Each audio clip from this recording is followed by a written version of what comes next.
Hello friends, welcome to Thanioruvan YouTube channel. இந்த வீடியோவில் நீங்கள் ஆர்கானோ பவுடர் எப்படி பண்ணுறதுன்னு தான் பார்க்க போகிறீங்க. இதுக்காக நான் ஓமவல்லி இலை எடுத்திருக்கேன். எங்கள் வீட்டில் இருக்கிற ஓமவல்லி இலையை நான் எடுத்துருக்கிறேன். அதனால் கொஞ்சமாக இருக்குது. ஒருவேளை உங்கள் வீட்டில் நிறையா இருந்ததுன்னா நீங்கள் நிறையா கூட ப்ரிப்பேர் பண்ணுங்கள். ஏன்னா இது கொஞ்சமாக தான் வந்துச்சு. இப்போ இதை நல்லா க்ளீன் பண்ணியிருக்கேன்.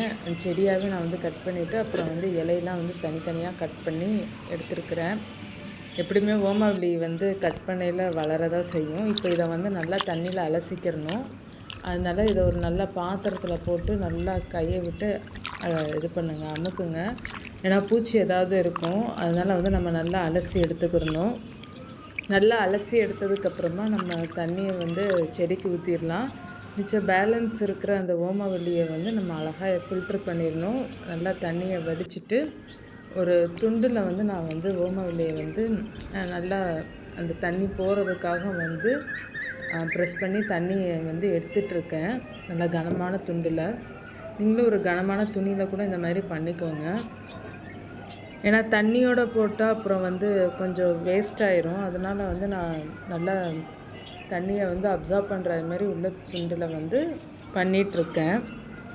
நான் ஓமவல்லியிலே ஏற்கனவே நார்மலாகவே தண்ணி சத்து இருக்கும். அதோடு நம்ம தண்ணியில் வேறு அலசுறதுனால அந்த இலையோட கலர் லைட்டாக சேஞ்ச் ஆகிருக்கும் பாருங்கள். நல்லா தண்ணி இல்லாமல் கொஞ்சம் ட்ரையாக இலையை இப்படி வச்சாச்சு.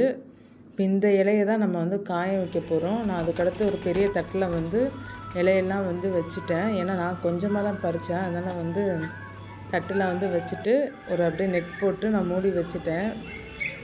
பூச்சி எதுவும் விழுந்துடக்கூடாது, இலையும் பறந்துடக்கூடாதுன்னு சொல்லிவிட்டு நான் இந்த மாதிரி நெட் போட்டு வச்சுட்டேன்.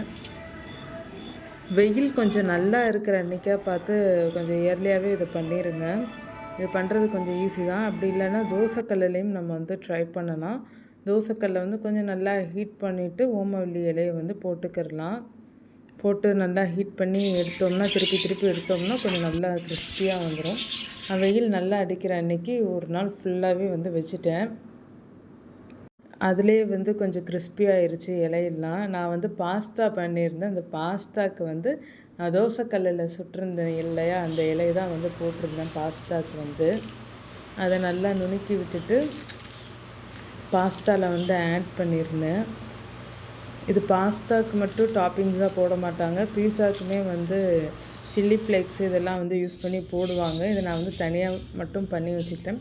இது நம்ம கஷாயம் மாதிரியும் நாட்டு சர்க்கரை, வெல்லம் அது யூஸ் பண்ணி நம்ம சாப்பிட்டுக்கிறலாம். ஒரு டீ மாதிரியும். நம்ம தட்டில் காய வச்சது நல்லா அப்படியே நொறுங்குற மாரி கிறிஸ்பியாகிருச்சு. பாருங்கள், கையிலே நொறுக்கிடலாம். மிக்சியில் கூட போட தேவையில்லை, கையிலே சூப்பராக நொறுங்கிடும். இந்த மெத்தடில் தான் நீங்களும் பண்ணுவீங்களான்றதை மறக்காமல் கமெண்ட்டில் சொல்லுங்கள். இல்லை நீங்கள் எந்த மெத்தடில் ஆர்கானோ ப்ரிப்பேர் பண்ணுவீங்கன்றதையும் சொல்லுங்கள். நீங்கள் வேறு எதுக்கெல்லாம் இந்த ஆர்கானோ யூஸ் பண்ணுவீங்கன்றதையும் சொல்லுங்கள்.